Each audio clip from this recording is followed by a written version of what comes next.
5. This is Carlton from London, your weekday ITV. Now, tonight's news at 10.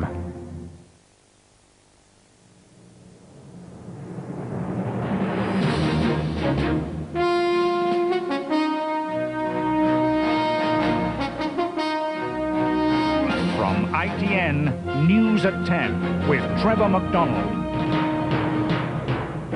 One last push and the campaigning finally ends, awaiting the verdict on the last-minute opinion polls. Why this patient was refused a life-saving transplant, and the goal that lifted England's World Cup hopes.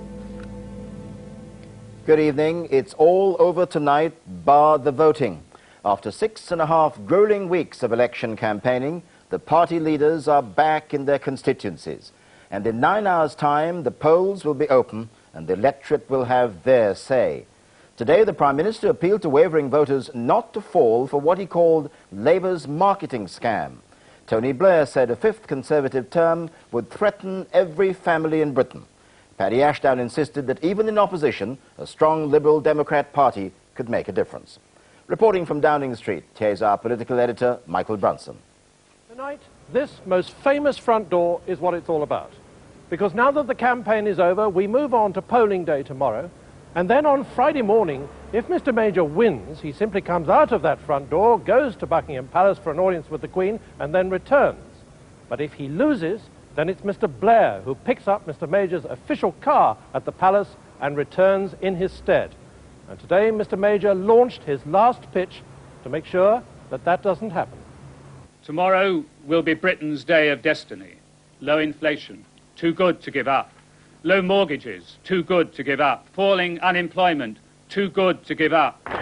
But even as Mr. Major left for his very last campaign push, Central Office's private polls were still not showing him ahead. Nor did they on this day 5 years ago, his advisers said, but he still won. However, at this stage 5 years ago, Labour's Peter Mandelson knew that they had lost. And while today Mr. Blair's team are quietly confident of victory, that experience of 5 years ago is still seared into their memories. So they campaign on. And we will not stop trying to persuade people to put their trust in Labour. Between now and when the polls close tomorrow, we will strive for every vote in every single corner of the country. Strangely, this was the day when time went mad at Westminster. Big Ben had stopped, but then was rapidly reset. That as the Liberal Democrats renamed Bucks Fizz their New Dawn cocktail and launched a huge mail shot. 2 million letters from Paddy Ashdown to undecided voters. Dear friend, it begins. Please take a minute to consider who you will support at the election tomorrow. Your vote could make the difference not only for your future and that of your family, but also for the future of your country. So tonight the ballot boxes are being made ready in the big towns and cities. So are the polling stations. For the 22 electors of a Welsh hamlet, that means a farmhouse kitchen. Here in London at Conservative Central Office, at the Liberal Democrats' Cowley Street headquarters, and at Labour's Millbank Tower. They've done what they can. Now it's the turn of the country's 44 million eligible voters. Michael Brunson, News at 10, Westminster. And so, when they ended their morning news conferences today, the leaders all left to seek out the voters, as they have done for the last 45 days. Mark Webster followed Mr. Blair to Scotland and the northeast of England. Caroline Kerr trailed Mr. Ashdown in the south and the southwest. But first, Tom Bradby reports on Mr. Major's reception today around Bedfordshire. The Tories were claiming a coup tonight, saying Mr. Major's visit to Hertfordshire today had been disrupted by a group carrying Labour placards who appeared, they said, to be organised Labour supporters, including the millionaire author Ken Follett. Somebody threw an egg, but it missed. Keep it up, John, keep it up. There were supporters too, but the Tories said Mr. Major loved it. This, he said, was the real Labour Party that the leaders in London were trying to hide. You're a Labour supporter. You're not in favour of privatisation. Fully no. You are in favour of more spending and higher taxes. He ploughed on through the crowd.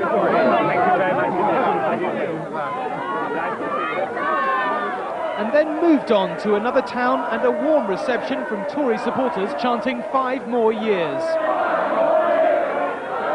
The Tories argue Mr Blair has fought a sanitised campaign. Mr Major, they say, has been going into crowds, taking risks, fighting down to the wire. It is obviously hard to accurately assess Mr Major's expectations tonight, but I spoke to one of his closest advisers today who said the truth is we really don't know. All the candidates we speak to, he said, say they hear on the doorstep again and again, we're pretty fed up of you, but we don't think much of the others. A large part of the electorate, he said, is gridlocked. Mr Major's team believe he's done all he can, and tonight he was going for a quiet drink. Tom Bradby, News at 10, with the Major campaign. Thousands of handshakes, 60 constituencies, and over 9,000 miles later, Tony Blair was piped into Dumfries for the final leg of this marathon campaign. 40 minutes south in a fleet of helicopters, and an even larger crowd in Stockton-on-Tees, as he maintained his pledge to keep the campaign going right to the wire. Thanks very much. Good to see you. Hello, thank you. down the street tomorrow night. There was one last appeal to voters here. It's there. It can be done. With your support, we can do it. Let us together. Tomorrow, come out, support the Labour Party, build that better Britain, and give our children the future they need. Since education's been Labour's #1 manifesto commitment, a last school visit and a song.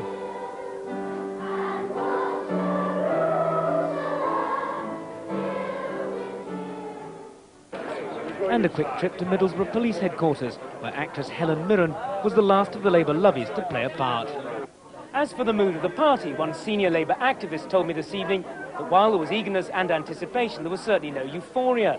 He said the biggest challenge of all would come tomorrow, and the order to all Labour Party members was to go out and knock until you drop. From the Labour leader himself, the last word was certainly caution. Well, we'll just have to wait and see. Mark Webster, News at 10, with the Blair campaign. All day, Paddy Ashdown has been paying flying visits to the southwest. He's made education his priority in this campaign. This afternoon, he was treated to a pop star's welcome by hundreds of school children, obviously excited that any celebrity should visit. Clearly exhilarated by his reception, he's convinced this is the party's best campaign. I've hugely enjoyed myself. It has been a great campaign. We've had a tremendous team. We've got a terrific response. And the really important thing is that at the end of the campaign, the party's position is on the up. His mood was further improved by an encounter with a Labour Party car. This is Tony Blair, leader of the Labour Party. At his next stop, he had an even stranger encounter when Michael Heseltine landed at the same time as him. We saw you all on the way down, we overtook you. And you know, that's happening all over the country. But there's no sign of Mr Ashdown's confidence slipping. We'll open the gates at number 10 down. Well, it might be. It's so nice to work with you. Yeah, it's nice to work with you. In Devon, he was met by two senior Liberal Democrats, both of them defectors, though from different parties. Good to see you. Lovely to see you. Finally, tonight, he attended the last rally of an extremely long and strenuous campaign. Very shortly, Mr Ashdown will be coming here to his local pub to relax at last. But he's in good spirits, confident that he's run an effective campaign, getting across his key messages on health and education, and convinced that tomorrow that will translate into Liberal Democrat votes. Caroline Kerr, News at 10, with the Ashdown campaign. Right to the end, devolution stayed at the heart of the election battle in Scotland, where it's a four-way contest. Today, the Scottish Secretary Michael Forsyth claimed that its own parliament could cost Scotland up to £2.5 billion from the Exchequer. This report from Edinburgh is by ITN's David Rose.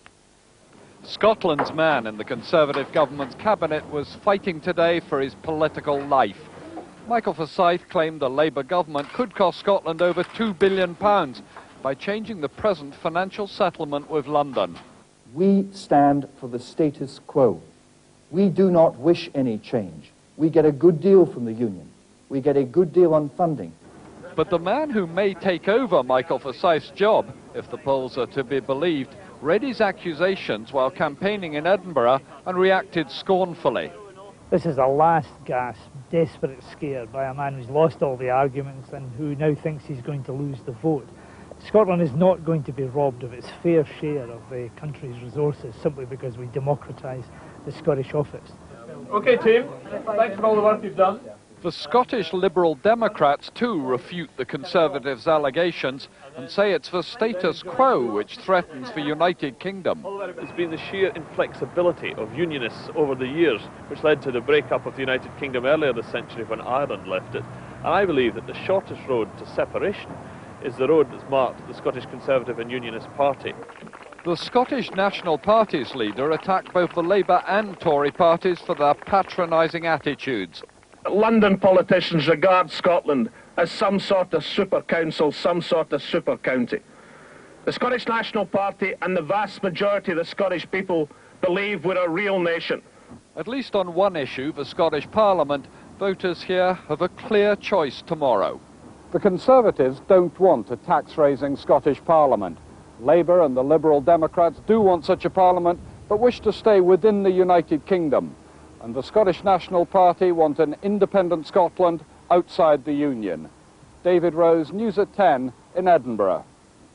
Gallup's rolling survey for tomorrow's Daily Telegraph suggests a sharp fall in Labour's lead over the Conservatives, but that's not reflected in two other polls put out tonight. With an analysis of all 8 published since the weekend, here's ITN's Joe Andrews. These are the final polls of this election, and what they all suggest is that Labour's lead is holding steady.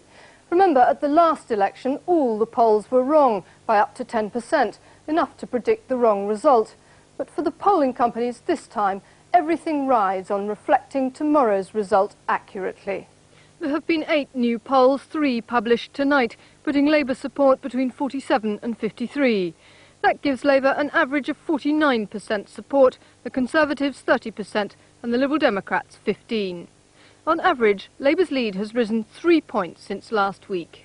If these polls are right, Labour's heading for a majority of anything between 130 and 200 seats. But nobody, neither the parties nor the pollsters, really believe it's going to turn out quite like that. And remember, the polls got it wrong in 1992. Throughout this campaign, Labour's lead has stayed above 12% according to the polls, with only one putting it below double figures, although there is up to a 6% margin of error here. But we know that tomorrow records will be broken. Whatever happens, this is going to be an historic election. No party has recovered the distance the Conservatives would need to recover in the campaign polls in order to win. On the other hand, the Labour Party, if it is on line to do what the polls are saying, has never achieved the swing that these polls are implying. The polls can't predict the result. All they can do is provide a snapshot at the time they're taken. But in just over 24 hours' time, we'll be on the way to knowing how accurate they've been this time. Joe Andrews, News at 10. Tonight's other election news, the referendum party leader Sir James Goldsmith said he'd already achieved his first objective, making Europe an election issue. Campaigning in Cambridge, he said the Conservatives had betrayed Britain and democracy by signing the Maastricht Treaty. In Bangor, Plaid Cymru leader David Wigley said voting for his party was the only way to put Wales on the agenda at Westminster. Today, the Welsh nationalists rejected Labour's plans for a Welsh Assembly, which would have no power to make its own laws. And our political editor, Michael Brunson, has joined me now in the studio. Michael, those polls we heard about, excitement, continuing interest in those polls? Well, I think these polls are going to tantalise us to the last, you know, because you see the one for Gallup, the rolling poll for Gallup, that's been taken every day, has been fairly consistent with a 20-point lead for some time now, around a 20-point lead. And suddenly tonight it's showing a narrowing of the gap by 7 points to just a 13-point gap between Labour and the Conservatives. Now, of course, this is the sort of thing that the Conservatives have been praying for, this last-minute pushback towards them. However, just as soon as that happens, we've got another one, ICM for The Guardian tomorrow, which is the one that narrowed it right down to 5 points. That's now put it back up to 10. So who knows what's going on out there. Was this a long and boring campaign? Everybody seems to be saying that. Was it really like that? I've now been involved in the last 5 elections, and this one was the one I found that was most dominated by the issues. The issues were really talked out and around every which way. Now, for people who had made up their mind or just didn't want to get involved, I suppose it was a boring campaign. On the other hand, I found it fascinating, and I think the country is in the mood for really trying to investigate what's going on here, and certainly they've had a good run at all the issues. Michael Brunson, thank you very much indeed. Next on News at 10, today's other news. First, the surgeon and why she denied an ecstasy user a transplant. The 3 main party leaders are back in their constituencies tonight after finally ending their election campaigning. The polling stations open at 7 tomorrow morning. And our coverage of the election results will be presented by Jonathan Dimbleby. Here he is now to introduce the people and the technology that will bring you the news of the winners and the losers in the battle for 10 Downing Street. Tomorrow at 10 o'clock, it's Election 97 on ITV, a formidable operation to bring you all the results as they happen.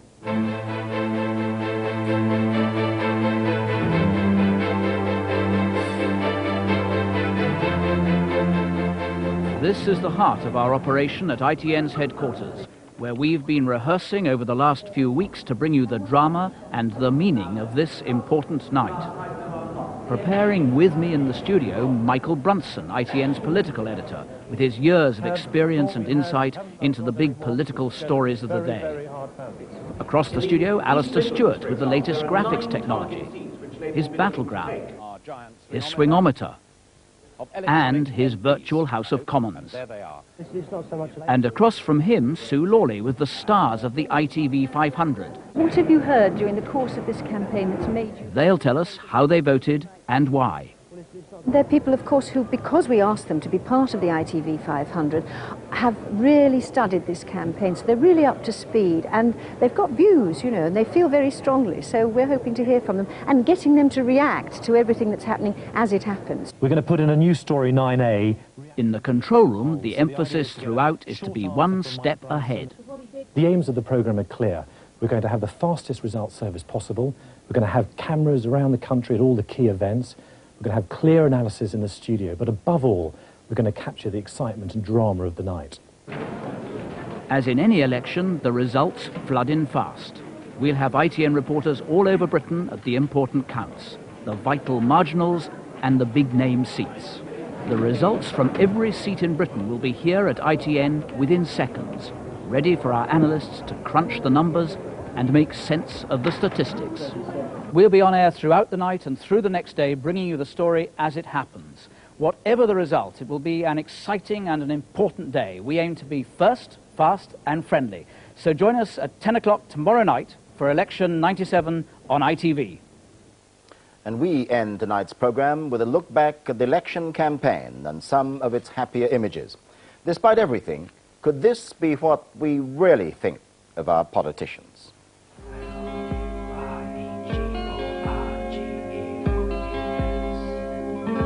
Because you're gorgeous, I'd do anything for you. Because you're gorgeous, I know you'll get me through. Because you're gorgeous, I'd do anything for you. Because you're gorgeous, I know you'll get me.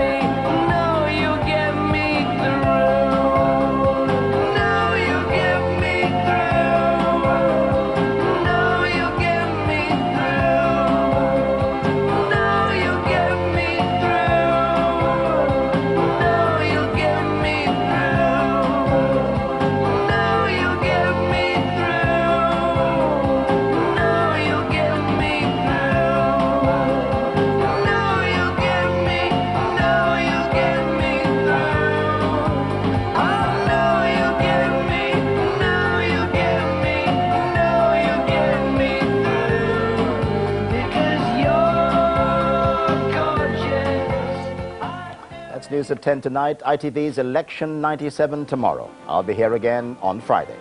Good night.